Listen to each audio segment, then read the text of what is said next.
प्रिय बच्चों, जैसा कि आज मैं देख रहा हूँ कि दिन प्रतिदिन आपकी प्रगति बहुत सराहनीय है। कुछ बच्चे बहुत अच्छा बोले और बहुत अच्छा याद करके आए। हमने जो गुरुओं के ऊपर बोला और बच्चे उसकी लगातार समीक्षा दे रहे हैं। मैं समझता हूँ कि ये आप अगर हमें 40 मिनट देंगे तो शायद ये 40 मिनट आपको इस सत्र के अंदर बहुत कुछ देंगे।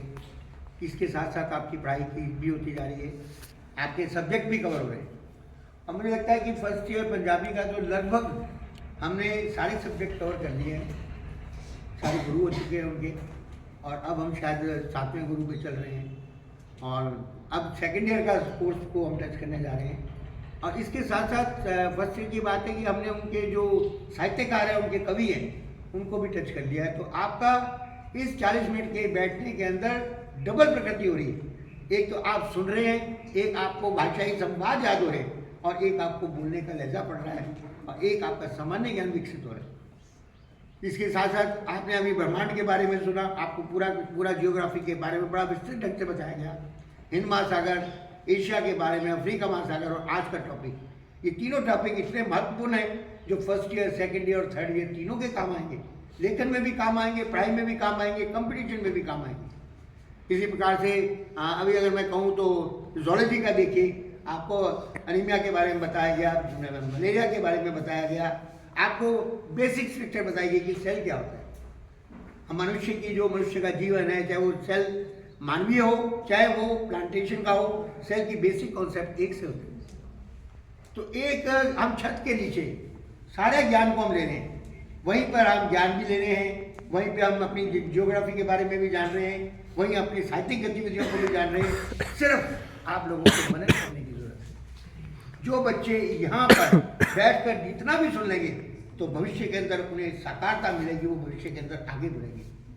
इसलिए हर एक बच्चे के लिए मैं बच्चों से और विद्यार्थियों से निवेदन करूँगा कि अभी बच्चे आगे चल रहे हैं और विद्यार्थियों में से मुझे बहुत कम बच्चे आगे नजर आ रहे हैं। तो भविष्य में आशा करूँगा जो टॉपिक हमारे साहित्य लेक्चरर या प्रवक्ता दें, उनको ध्यान से सुने और उस टॉपिक को कवर करके आए।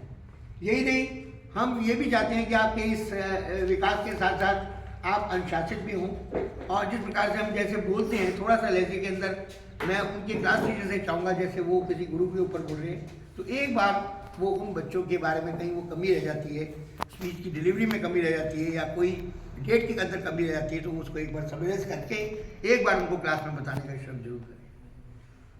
इसके साथ साथ ये क्विज का प्रोग्राम जो चल रहा है, मंथ के आखिर में हमने जो आपको एक महीने के अंदर पढ़ाया, चाहे हमने ज्योग्राफी में पढ़ाया, चाहे पॉलिटिकल साइंस में पढ़ाया, चाहे हमने आपके सिलेबस को कवर किया, उसकी एक क्विज होगी। ऐसे आप लोग बैठे होंगे, हम उसमें आपसे वो पीछे के एक महीने के क्वेश्चन पूछेंगे।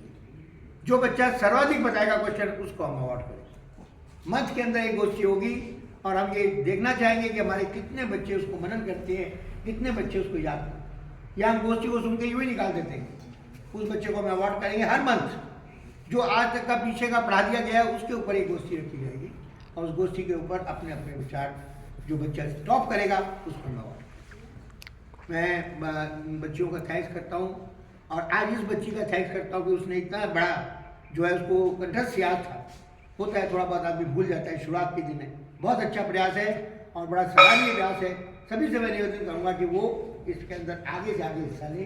स्टाफ से निवेदन करूँगा कि प्रार्थना के समय में वो सभी हाजिर रहे। क्लरिकल स्टाफ प्रार्थना के बाद जा सकता है, बाकी स्टाफ को यही उनकी उपस्थिति अति अनिवार्य है। और सिलेबस के अकॉर्डिंग आप आगे बढ़ते जाइए, और ये इस 40 मिनट को हमें दीजिए, फिर हम 40 मिनट की जगह आपको आगे कुछ देंगे जो आपके भविष्य को सुधारेगा, भविष्य की प्रगति। धन्यवाद।